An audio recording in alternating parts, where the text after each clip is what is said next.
Hello दोस्तों, आज की वीडियो आपको इमोशनल कर देगी। मैं भी माँ बन सकती हूँ। उसके चेहरे पर डर साफ दिख रहा था, पर वह खुद को समझा रही थी कि शायद ये उसका वहम हो। कभी कभी एक ही चीज़ बार बार सोचने से हमारी मानसिक स्थिति ऐसी हो जाती है कि मानो वह सच में हमारे साथ हो रहा हो। मनीष, जल्दी आओ, मुझे लग रहा है ब्लीडिंग हो रही है और मेरा मिसकैरेज हो जाएगा। काजल घबराई सी बोले जा रही थी। ऐसा कुछ नहीं है काजल, तुम ज्यादा परेशान हो रही हो। चेक किया? हाँ, सब सही है, पर मुझे लग रहा है। मैं आता हूँ। काजल चुपचाप फोन रखकर बिस्तर पर लेट गई। उधर मनीष मैं आता हूँ। काजल चुपचाप फोन रखकर बिस्तर पर लेट गई। इधर मनीष घबराया सा जल्दी से ऑफिस से निकल गया। किसी तरह खुद को समझाते हुए जल्दी कार ड्राइव कर घर आया। काजल ने किसी तरह हिम्मत कर दरवाजा खोला। क्या हुआ काजल? डॉक्टर के पास ले चलो मनीष। इस बार मुझे मेरा बच्चा नहीं खोना।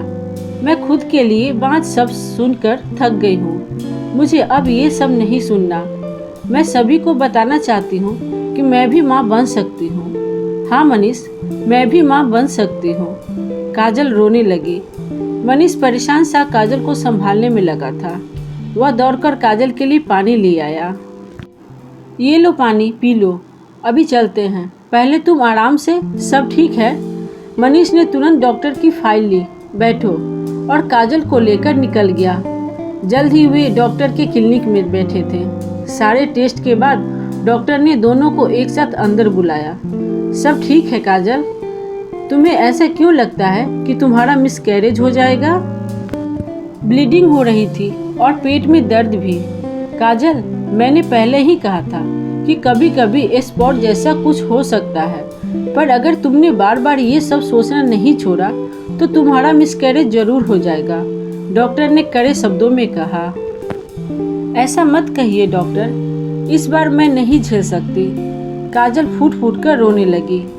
डॉक्टर काजल के पास उसका हाथ थामकर बैठ गई।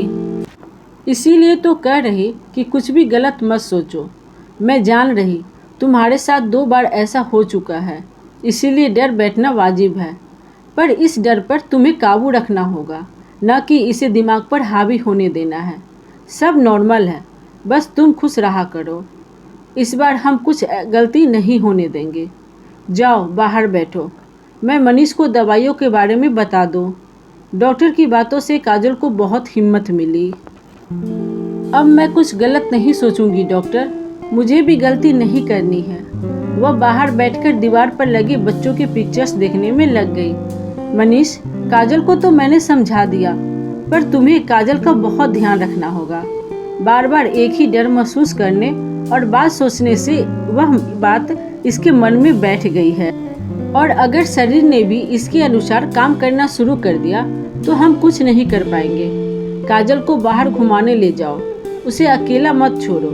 किसी को बुला लो, म्यूजिक सुनने के लिए बोलो, पॉजिटिव किताबें दो, उसके पसंदीदा काम करने के लिए उसे बोलो। कुछ भी करो, बस उसके मन से ये डर निकालना बहुत ज़रूरी है। इस बार कुछ गलत हुआ तो दोबारा कंसीव करना भी मुश्किल है। इस हाल में तनाव जहर के समान काम करता है, और वो काजल तो हर पल ये जहर पी रही है, समझे? मनीष भी एक पल को घबरा गया, पर उसने खुद को संभाला। मैं तुम्हें झूठा दिलासा नहीं देना चाहती थी, इसीलिए सब कुछ साफ साफ कह दिया। आपने सही किया डॉक्टर, मैं काजल का पूरा ध्यान रखूंगा। आप बिल्कुल परेशान मत होइए। इस बार काजल जब आपके पास आएगी तो हंसते हुए आएगी। दोनों काजल को देखने लगे, जो अभी भी बच्चों के पिक्चर्स को देखकर खुश हो रही थी।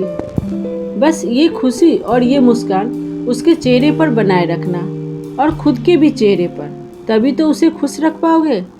मनीष खुशी मन से काजल के पास जाने के लिए तैयार था, जिससे काजल भी खुश रहना और पॉजिटिव सोचना सीख पाए और वह डर उसके मन से निकल जाए। दोस्तों, डर ऐसी चीज है जो हमें और हमारी सोच को पूरी तरह से हिलाकर रख देती है, और हम चाहकर भी कुछ अच्छा नहीं सोच पाते। इसीलिए डर को कभी भी खुद पर हावी नहीं होने देना चाहिए। तो आपको यह कहानी से क्या सीख मिलती है, हमें कमेंट करके जरूर बताइएगा। अगर हमारी कहानी अच्छी लगी हो तो आप इसे ज़्यादा से ज़्यादा शेयर कीजिए और लाइक कीजिए और सब्सक्राइब कीजिए। थैंक यू दोस्तों।